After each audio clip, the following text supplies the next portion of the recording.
ગુજરાતભરના તાજા અને સચોટ સમાચાર મેળવવા માટે અમારી રાષ્ટ્રીય સમાચાર ચેનલને સબસ્ક્રાઇબ કરો અને બેલ આઇકન પર ક્લિક કરો।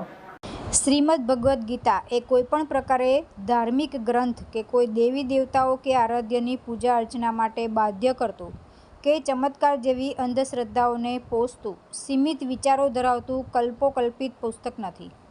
ગીતા સંપૂર્ણપણે મનોવૈજ્ઞાનિક શાસ્ત્ર અને જીવન જીવવાની ઉત્કૃષ્ટ પદ્ધતિ શીખવતો મહાન આચાર સંહિતા છે।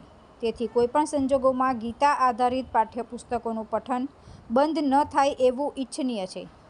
ગીતા આધારિત તમામ પાઠ્યપુસ્તકોમાં સ્કૂલમાં પઠન પાઠન થાય એ માટે સમર્થન આપીએ છીએ। આ રીતે સમર્થન કરતો આવેદનપત્ર આપ્યો હતો। ખાનગી સ્કૂલ સંચાલક મંડળના પ્રમુખ દીપક રાજ્યગુરુએ જણાવ્યું હતું કે આજે હિન્દુ સંગઠન અને ખાનગી સ્કૂલ સંચાલક સાથે સંકળાયેલા શિક્ષકોને સંચાલકો દ્વારા ગીતા જ્ઞાનને વધુ અભ્યાસક્રમમાં લાવવા માટેની માંગણી કરવામાં આવી છે। જી આજે 1 ઓગસ્ટ 2024ના દિને અમે માનનીય કલેક્ટર શ્રી સુરતશ્રીને એક આવેદનપત્ર આપ્યું છે। ગુજરાત રાજ્ય સરકારે એક બહુ સારો પ્રયત્ન કર્યો છે। ચાલુ શૈક્ષણિક વર્ષ 2024-25થી શ્રીમદ ભગવદ્ ગીતાને મૂલ્ય અને સિદ્ધાંતોના પ્રારૂપ સ્વરૂપે એક અજમાયશી ધોરણે પાઠ્યપુસ્તક અમલમાં મૂક્યું છે। તે હાલમાં વિદ્યાર્થીઓ ભણી રહ્યા છે, પરંતુ ઘણા બધા લોકોએ ના સમજીપૂર્વક એનો વિરોધ કરવાનું શરૂ કર્યું છે। તે વિરોધને સમજ્યા વગર પણ અમે એક ચોક્કસ માગણી મૂકીએ છીએ કે શ્રીમદ ભગવદ્ ગીતાને ધાર્મિક ગ્રંથ તરીકે ન સ્વીકારવો જોઈએ। શ્રીમદ ભગવદ્ ગીતા એ જીવન જીવવાની આચાર સંહિતા છે। તેમાં કર્મનો સિદ્ધાંત, જ્ઞાનનો સિદ્ધાંત, સત્યનો સિદ્ધાંત તેમજ ત્યાગ સહિતનો સિદ્ધાંત વિશ્વભરમાં એકમાત્ર ગ્રંથ એવો છે કે જે બાળકને નાનપણથી જો શીખવવામાં આવે તો તેનામાં સાહસ, શ્રદ્ધા, કર્મ અને નિષ્ઠા તેમજ ચરિત્ર નિર્માણના મૂલ્ય એમાંથી શીખી શકે છે। તેથી આ ક્રમશઃ ભણાવવામાં આવે તેવી અમારી લાગણી અને માગણી છે। ગીતાનું જ્ઞાન અંધશ્રદ્ધા ફેલાવનારું નથી। કર્મના સિદ્ધાંતને વિશેષ મહત્વ આપવામાં આવ્યું છે।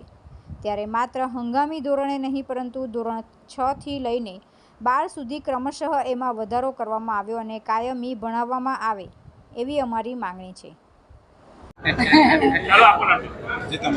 હું એડવોકેટ વનિતા ભટ્ટ અને આજે અમે જુદી જુદી સંસ્થાઓ વતીથી સામાજિક સંસ્થાઓ, કોર્પોરેટ સેક્ટરો, શૈક્ષણિક સંસ્થાઓ અને હું એઝ અ એડવોકેટ તરીકે પણ અહીંયા અમે એક આવેદનપત્ર આપવા માટે આવ્યા છીએ કે ભાઈ જે આ શ્રીમદ ભગવદ્ ગીતાનો જે કોર્સ છે એ અત્યારે દાખલ કર્યો છે આપણે, એ ખરેખર આ દાખલ રહેવો જ જોઈએ અને પૂરી તન મન અને લગનથી આની પાછળ કામ થવું જોઈએ।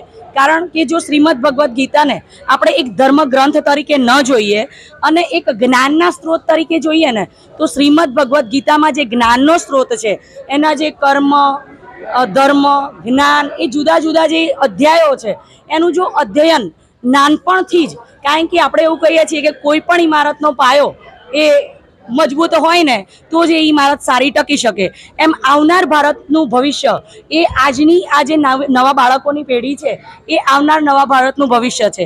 અને જો એ ભાવિ પેઢી આપણે અત્યારે જોઈ રહ્યા છે, હું પોતે એક એડવોકેટ છું, પ્રેક્ટિસ કરું છું, એટલે મને એવી ખબર છે કે ભાઈ કેટલી ઉંમરવાળા નાના નાના બાળકોમાં પણ ક્રાઇમ રેટ કેટલો બધો વધતો જઈ રહ્યો છે। તો જો ખરેખર શ્રીમદ ભગવદ્ ગીતાને જો અત્યારથી કોર્સમાં લાવી અને આનું જો જ્ઞાન આપવામાં આવશે ને, તો એક એડવોકેટ તરીકે હું એવું માનું છું કે આજે આપણો ક્રાઇમ રેટ વધી રહ્યો છે ને એમાં પણ ક્યાંક ને ક્યાંક આપણે ઘટાડો કરી શકીશું અને એ સિવાય બાળકોમાં નૈતિક મૂલ્યો, નીતિમત્તા અને સમાનતાના જે ભાવો છે ને એ આપણે વિકસાવી શકીશું અને સામાન્ય રીતે બાળકોને એવું બતાવી શકીશું કે ભાઈ નેગેટિવ વસ્તુ કરવાથી શું થાય અને પોઝિટિવ વસ્તુ કરવાથી શું થાય, એટલે નાનપણથી જ એમની સૂઝ શક્તિમાં આપણે વધારો કરી શકીશું। તુલસી શર્મા સાથે રાષ્ટ્રીય સમાચાર, સુરત।